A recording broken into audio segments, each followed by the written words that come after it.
दोस्तों, आप सभी लोग यह तो जानना चाहते हैं किस श्राप की वजह से नहीं हो पाया था राधा कृष्ण का विवाह। हिंदुओं में देवी राधा और भगवान श्री कृष्ण को प्रेम का प्रतीक माना गया है, मगर इनका विवाह कभी नहीं हुआ। आखिर क्यों नहीं हुई राधा कृष्ण की शादी? हिंदू धर्म में बहुत सारे देवी और देवताओं को पूजा जाता है। श्री कृष्ण और देवी राधा को भी हिंदू धर्म में विशेष स्थान प्राप्त है।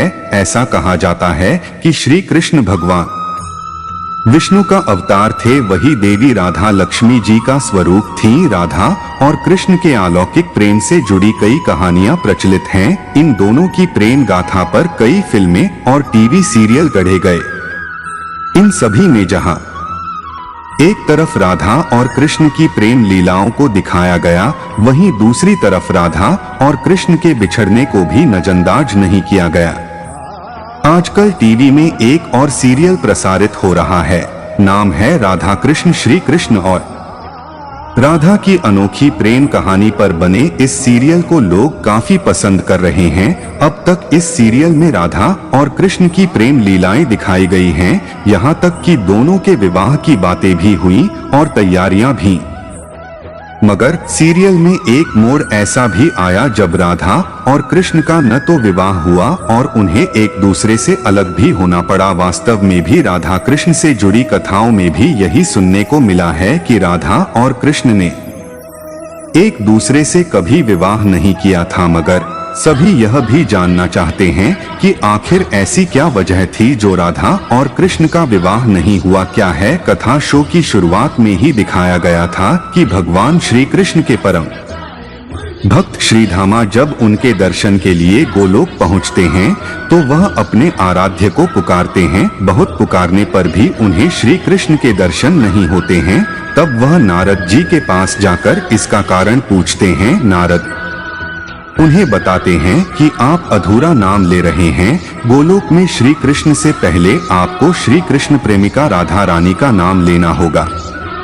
श्रीधामा को नारद मुनि की बात समझ नहीं आती है। वह किसी तरह से अपने आराध्य के दर्शन करते हैं, उन्हें भोग में माखन चढ़ाते हैं। मगर जब श्रीधामा देखते हैं कि राधा उन्हें अपना झूठा माखन खिला रही हैं, तो उन्हें क्रोध आ जाता है। वह श्री कृष्ण से पूछते हैं कि प्रेम और भक्ति में क्या श्रेष्ठ है। तब श्री कृष्ण अपने भक्त को द्वारपाल बनाकर विश्राम करने चले जाते हैं और वहीं सोचते हैं कि प्रेम और भक्ति में क्या श्रेष्ठ है। श्री कृष्ण को जब कुछ समझ नहीं आता तो वह राधा को याद करते हैं और राधा भी उनके पास दौड़ी चली जाती हैं। मगर श्रीधामा उन्हें अंदर नहीं जाने देते। दोनों में तर्क वितर्क होता है।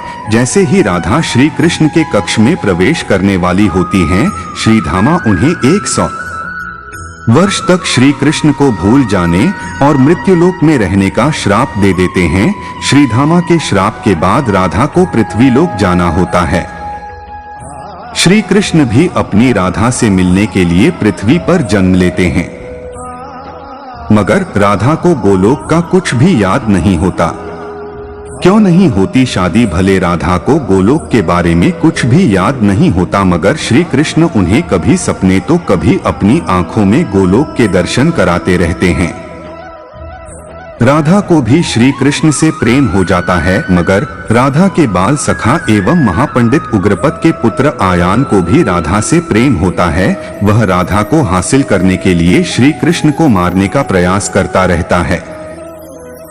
राजा कंस के साथ मिलकर वह श्री कृष्ण को राधा से दूर करने के लिए एक के बाद एक असुर बुलाता है, मगर राधा कृष्ण को अलग नहीं कर पाता है। तभी एक घटना के दौरान राधा के पिता को अपने परम मित्र उग्रपद को वचन देना होता है कि वह जीवन में एक बार उग्रपद की किसी एक मांग को जरूर पूरा करेंगे। मौका आने पर उग्रपद अपने बेटे आयान का विवाह राधा से करने की बात रखते हैं, मगर राधा के पिता राधा का विवाह श्री कृष्ण से ही कराना चाहते हैं और अपना वचन पूरा नहीं कर पाने के लिए वह संन्यास लेने की घोषणा करते हैं। तभी श्री कृष्ण को गोलोक में श्रीधामा द्वारा राधा को दिया श्राप याद आता है। श्री कृष्ण इस बात का जिक्र राधा से करते हैं और विवाह को न करने की बात रखते हैं। इसके साथ ही वह राधा को पुत्री धर्म निभाने के लिए भी कहते हैं। राधा अपने पिता का मान रखने के लिए श्री कृष्ण की जगह अपने बाल सखा आयान से विवाह कर लेती हैं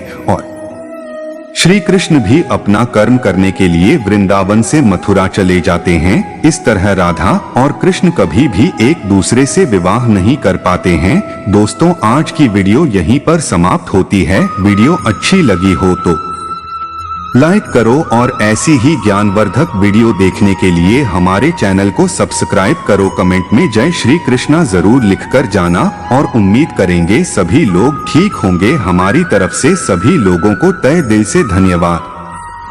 फिर मिलेंगे एक नए वीडियो के साथ।